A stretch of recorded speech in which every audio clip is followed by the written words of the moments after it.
Hi everyone, welcome back to my channel. তো আজকে একটা রেসিপি নিয়ে এসেছি। ঠিক রেসিপি না, একটা চটপাটা আইটেম।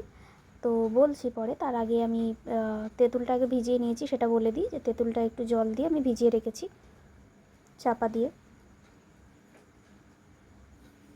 আর এবার আমি বটিতে লেবুটা কেটে নিচ্ছি গোল করে, পাতি লেবু কেটে নেবো। দুটো লেবু আমি নিয়েছি এখানে।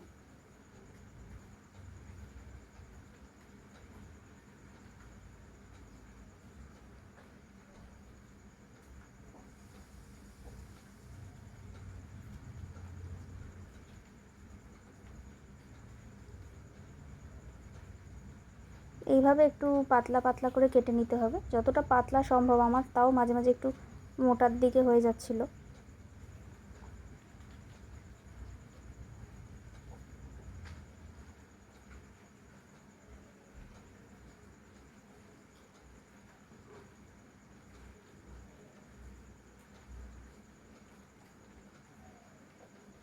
তো আমি এখানে দুটো লেবু কেটে নিয়েছি এরকমভাবে।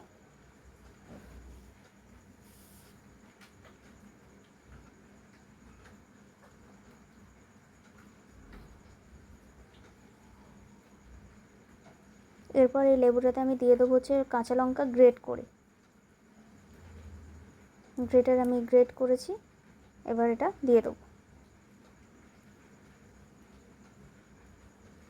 আমি দুটো কাঁচা লঙ্কা গ্রেট করেছি। তোমরা যে যদি কেউ ঝাল বেশি খাও তাহলে আর একটু গ্রেট করে দিতে পারো।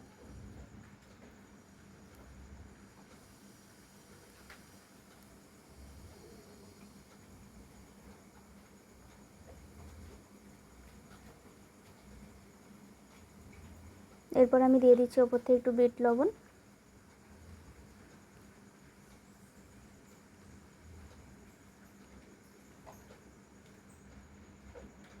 এরপর দিয়ে দেবো হচ্ছে চাট মশলা, আর দিয়ে দিচ্ছি লঙ্কা গুঁড়ো। আর একটা মশলা দিচ্ছি, এই যে মশলাটা দিলাম, এটা হচ্ছে গোটা মৌরি, গোটা ধনে আর শুকনো লঙ্কা পাউডার করা আছে একসাথে, সেটা দিয়ে দিলাম। আর ওপর দিয়ে দিচ্ছি তেঁতুলটা ভিজিয়ে রেখেছিলাম, সেই তেঁতুলের কাঠটা একটু দিয়ে দেবো। প্রথমে ওপর দিয়ে একটু যে লিকুইড ভাব জলটা সেটা দিয়ে দেবো, তারপর একটু গাঢ় কাঠটা সেটা দিয়ে দেবো। তো দিয়ে এটা দিয়ে খুব ভালো করে মিশিয়ে নিতে হবে।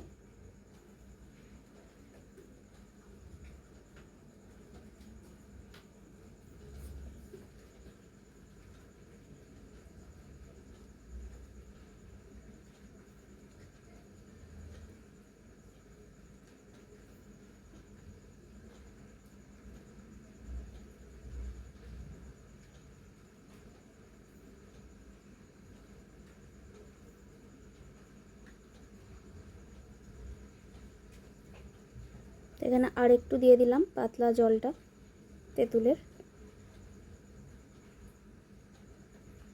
এরপর খুব ভালো করে মিশিয়ে নিয়ে ওপর থেকে আর একটু গুঁড়ো লঙ্কা, একটু কাঁচা লঙ্কা, আর যে তেঁতুলের যে কাঠটা যেটা একটু গাঢ়, সেইটা দিয়ে দেবো।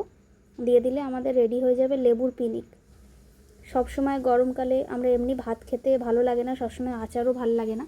তো যার কারণে এই ধরনের রেসিপি তোমরা বাড়িতে করতে পারো।